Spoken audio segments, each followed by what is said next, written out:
Hello, my name is Benjamin C. Roy Corey Garrett, and this is why college plagiarism policies are confusing to students. Why are college plagiarism policies confusing to students? I teach a fair bit of first-year college writing courses as an adjunct instructor. One topic that always seems to lead to a more complex and robust discussion than students expect is when I ask them, what is plagiarism? And why do we use that word to talk about all of the issues that rise up around using sources, academic honesty, and cheating? Plagiarism is one of those words that gets tossed around a lot in discussions about education, and by the time that most students get to a college-level writing course, they have probably heard the term, know that it represents something like stealing words or ideas, and is a cardinal sin of the academic world. But very few students will raise their hand to answer the question, what is plagiarism? Except, occasionally, there will be one overachieving student who is looking it up in an online dictionary in class, and who will recite the exact definition from the dictionary without volunteering that they are just reading the definition off of a web page, and don't have the definition committed to memory.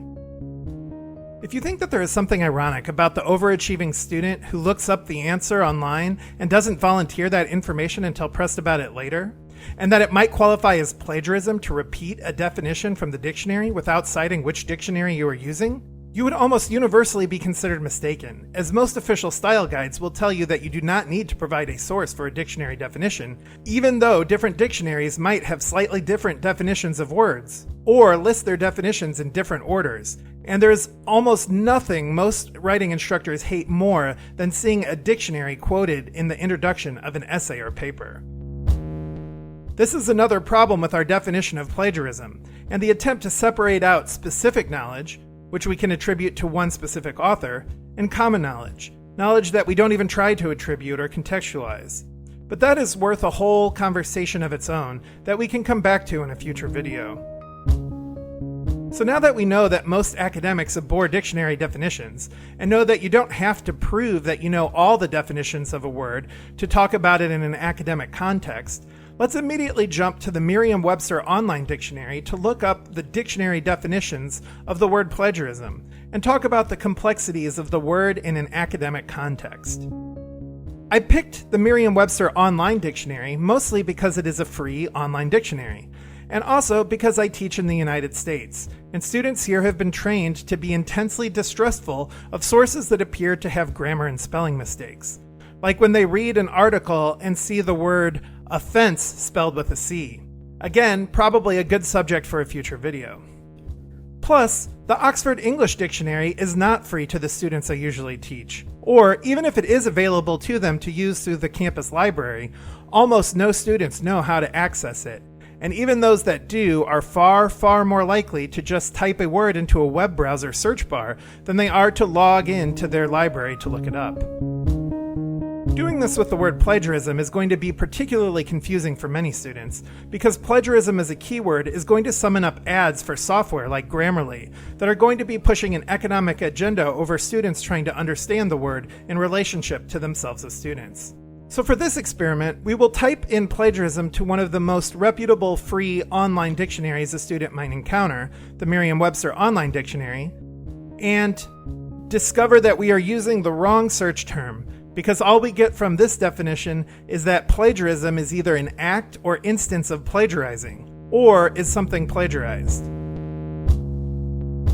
Luckily, Merriam-Webster Online Dictionary lets us click on the words it has used to define plagiarism in terms of its own verb form, and we can see that plagiarizing and plagiarize will both take us to the definition of the root verb form plagiarize, where it again gives us two definitions. The transitive verb definition, to steal and pass off, parentheses, the idea or words of another, parentheses, as one's own. Use, parentheses, another's production, and parentheses, without crediting the source. And the intransitive verb form definition. To commit literary theft, present as new and original an idea or product derived from an existing source. So this is a long way to go to start getting at the idea that plagiarism is some kind of theft or stealing.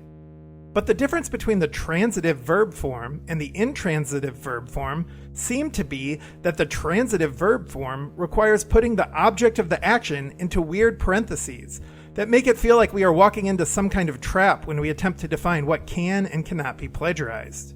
And that the intransitive form is essentially just lying to us by saying that the object of the theft is not as important to whether we have done the terrible thing as is the process by which we might. I am calling this a blatant lie because if we think about it for even just 15 seconds, we might all gulp a bit nervously as we remember a time we used an idea without really being able to remember the root source of that idea, perhaps in a debate or an important meeting. Or when an idea got attributed to us, even though we can vaguely recall that someone else or several someones once said something very similar, leading to the far more difficult question to answer of how do we really know which ideas are our own? But that is certainly too big of a question to tackle in this video. So let's skip it for now, and instead try to focus on how this specific word, plagiarism, becomes a necessary focus point in almost every conversation people seem to have about students, learning, and being ethical human beings, instead of any other word that might more directly and clearly communicate ideas of academic honesty and integrity, such as, academic honesty and integrity. For that, let's keep investigating the origins of the word plagiarism and scroll down the page to learn more about the kidnapping roots of plagiarize? What the bunny hole did we just stick our noses into? Well, Merriam-Webster tells us under the heading, The Kidnapping Roots of Plagiarize, that schools should scare their students straight about the horrors of being accused of plagiarism by pointing out the origins of the word trace back to the Latin word plagiaris, or kidnapper, and that words or ideas should be thought of as the children of the original author. And thus, to steal the ideas or words of another is akin to breaking into the author's house and taking one of their beloved children. So to be a plagiarist, according to this metaphor, is at best evoking a comedic Raising Arizona context of good-intentioned but frightfully reckless and highly illegal shenanigans, or at worst, prize upon our most basic fears as a human being, that our children could be stolen from us for unspeakable reasons. Movies of which are too plentiful to name and too terrible to dwell on in a YouTube video about plagiarism. And that story, that plagiarism is akin to the worst cases of the crime of kidnapping, would make for a compelling deterrent if this interpretation of the metaphor behind plagiarism as kidnapping were true. But Merriam-Webster, and most institutions that uphold policies of plagiarism is a massive moral failing of the individual, are woefully misleading us in their presentation of the origins of the word plagiarism and why that peculiar word and the idea behind it has stuck around and jumped from Greek to Latin to the 1600s British English to American institutional English today. If we jump over to the online etymology dictionary, we get an extended origin story for the Latin plagiaris, and can learn that the word originally meant something more like kidnapper, seducer, plunderer, one who kidnaps the child or slave of another. Wait, the child or slave of another? This completely changes the context of what is being stolen and who should really care about it. The idea that children are fully recognized human beings, with all of the rights of citizenship afforded in various legal codes and constitutions, is not one that you can legally argue is present in the writings of the ancient Greeks, the ancient Romans, the British Empire, or even into the fairly modern-day United States. Certainly, children today have far more rights under modern U.S. law than they had in 1856, or in England in the 16th or 17th century, or in ancient Greece or Rome. But for a very, very long time in human history, children, wives, and even other men owned as slaves were primarily viewed as the financial or commercial properties of those men in the position to declare themselves masters or lords of their domain. This is the historical context in which the Latin word plagiaris was first used by the Roman poet Martial in a disc track poem accusing another poet of stealing his verse. And it is the same context that makes its way over into English as the owners of printing presses wanted a way to monopolize their own rights to print future manuscripts. Thus, the word plagiarism is not about treating ideas and words as cherished children who have inherent value of their own, but about treating ideas and words as investment property, as children and slaves who have a future obligation to continue providing valuable labor to their owners or masters.